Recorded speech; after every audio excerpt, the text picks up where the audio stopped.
Hello दोस्तों, आज हम सीखने वाले हैं गुणा करने की एक बेहतरीन ट्रिक। तो आइए एक एक करके देखते हैं।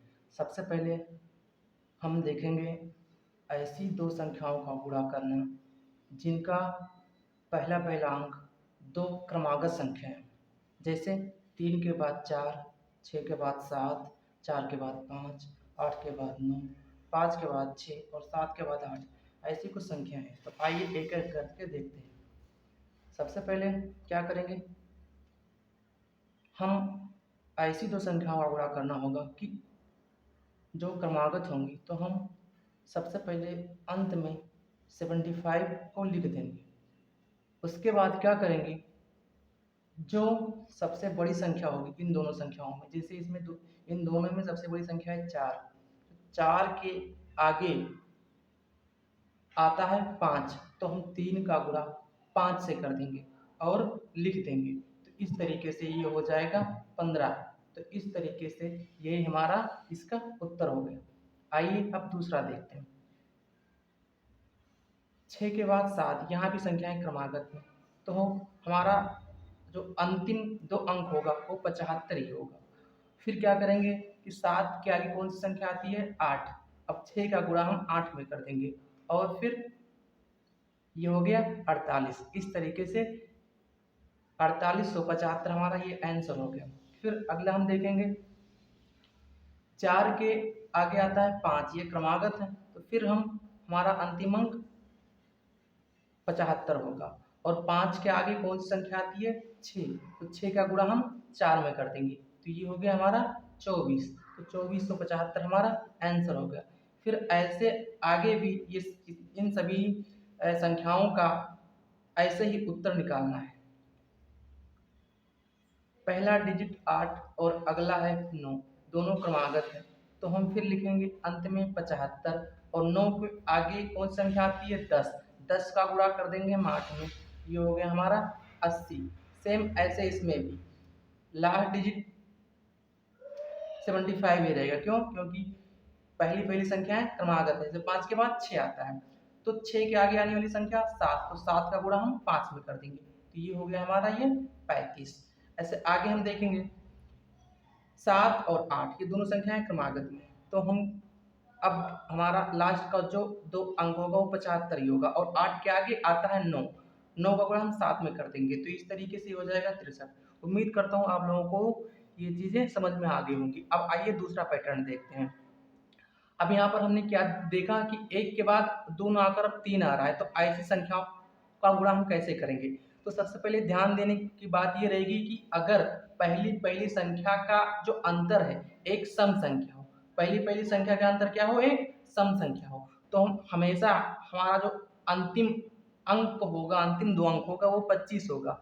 और फिर क्या करेंगे, इन दोनों का अंतर कितना है, 2। तो 2 है तो 2 का आधा कितना होता है, 1। हम यहाँ 1 लिख लिया करेंगे। और 3 के आगे कौन सी संख्या आती है, 4। 4 का गुणा 1 में करेंगे तो आ गया 4 और 4 में 1 ये हम ऐड कर दिया करेंगे 5। इस तरीके से 525 हमारा उत्तर हो गया।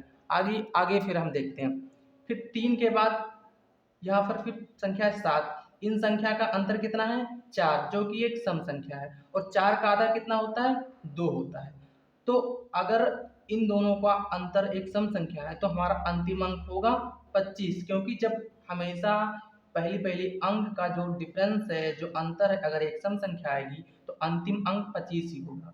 अब क्या करेंगे, हम 7 के आगे आने वाली संख्या 8। 8 का गुणा करेंगे 3 में, 8 त्रिक 24 और ये दो हम जोड़ देंगे, ये हो गया हमारा 26।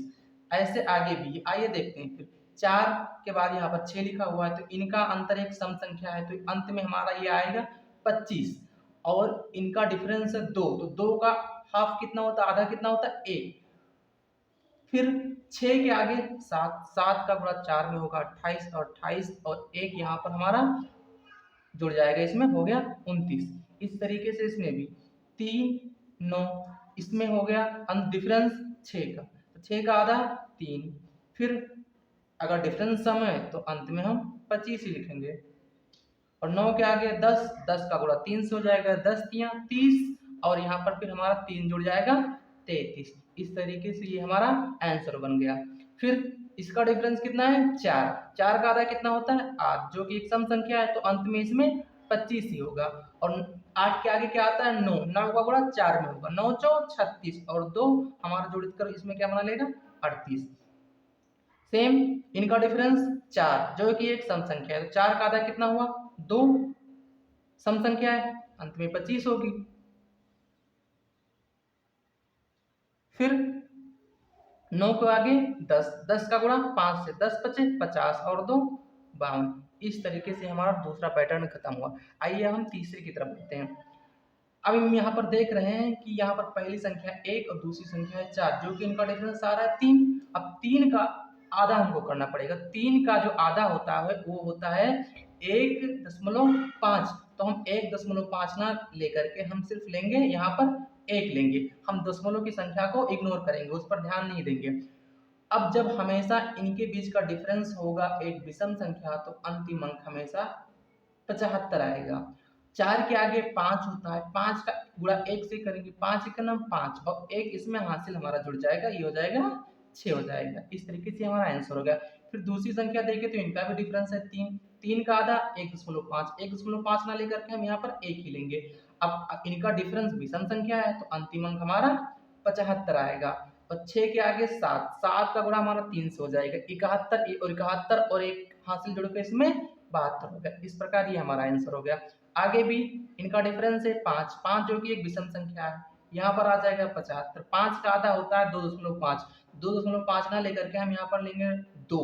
9 के आगे 10, 10 का गुणा 4 से 10 चौ 40 और 2 यहाँ पर जुड़कर हमारा ये बना लेगा